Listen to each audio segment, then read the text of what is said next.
tell me that I'm never. Hai, hello, salam sejahtera Malaysia. Selamat datang ke channel Fels Lifestyle. Tonton apa yang amat dihormati, apa yang berlaku kepada UMNO dan DAP selepas isu logo non halal yang menjadi satu buah mulut ramai orang, terutamanya di antara perselisihan rasanya di antara Dr. Akmal Saleh, Ketua Pemuda UMNO, dan juga ahli parlimen daripada DAP yang juga sebagai naib pengerusi, yaitu Teresa Kok. Saudara-saudara, berkaitan dengan ini, adakah ini akan membawa kepada kejatuhan kerjasama di antara UMNO dan DAP? Sudah pasti ada yang mengecam tindakan Akmal. Kepimpinan DAP sebelum ini menganggap Akmal sebagai biadab. Dan pada akhirnya, saudara-saudara, ini keputusan terkini berkaitan dengan isu ini, di mana Teresa tuntut ganti rugi RM 25 juta dari Akmal. Perkongsian daripada Malaysia kini bertarik 11 September. Saudara-saudara, adakah dengan ini Dr. Akmal Saleh akan kalah dan perlu bayar RM 25 juta kepada Teresa Kok? Sudah pasti ini bukan lagi cerita kedai kopi, bukan lagi serang menyerang di dalam media sosial, tapi perkara ini benar-benar sudah menjadi satu isu yang serius. Persoalannya, adakah benar RM 25 juta ini kalau Akmal Saleh kalah? Adakah beliau akan muflis? Adakah beliau akan berisiko hilang jawatan, dipecat? Itu menjadi persoalannya.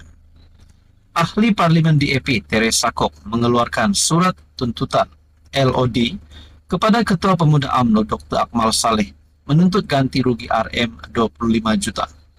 Saudara-saudara, persoalannya, kerajaan PHBN hari ini belum pun sampai satu penggal sudah ada menuntut RM 25 juta ganti rugi ini.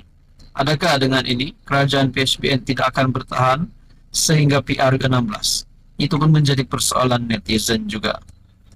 Dalam notis yang dihantar oleh peguamnya, Sankara Nair and Partners, Kok mendakwa Akmal memutarbelit kenyataannya mengenai isu pensicilan halal.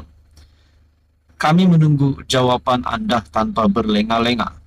Jika anak guam kami tidak menerima sebarang maklum balas yang memuaskan daripada Anda dalam tempoh 7 hari bekerja dari tarik penerimaan notis ini, arahan kami adalah untuk memulakan tindakan undang-undang tanpa merujuk kepada Anda lagi, kata notis itu.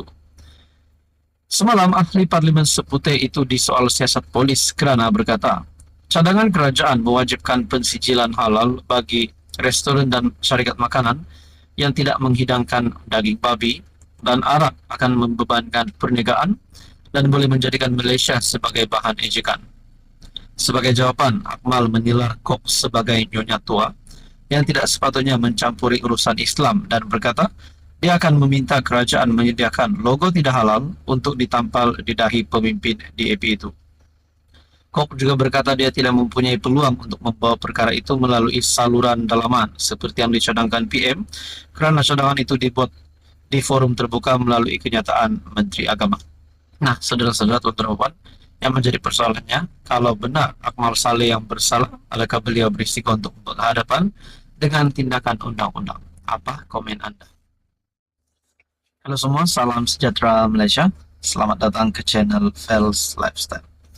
Tuan-tuan dan puan, tiba-tiba saja ada satu gesaan kepada salah satu parti dalam komponen Pakatan Harapan, yaitu Parti Amanah, untuk keluar daripada kerajaan.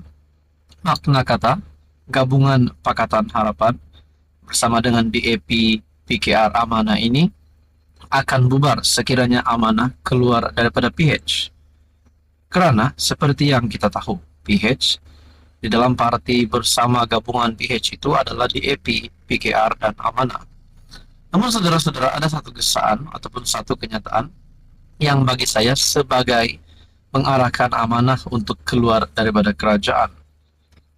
Satu perkongsian daripada Malaysia kini bertarik 11 September.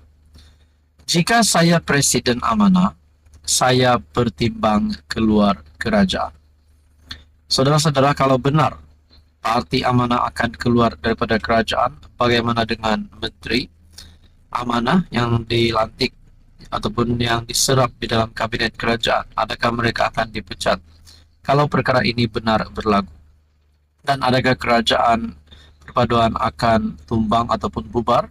Adakah PH akan bubar sekiranya perkara ini berlaku? Pemimpin amanah Muhammad Hanifah Maidin dengan kesal dengan kerajaan perpaduan kerana keadilan masih sukar dicapai dalam kes Ong Eng Kiong, pemandu e-hailing pekak yang diserang oleh anggota polis. Bekas Timbalan Menteri Undang-Undang era pentadbiran PH 2018 itu berkata, jika dia menerajui amanah, maka dia tidak teragak-agak untuk mendesak Mesyuarat Agung Luar Biasa ataupun AGM.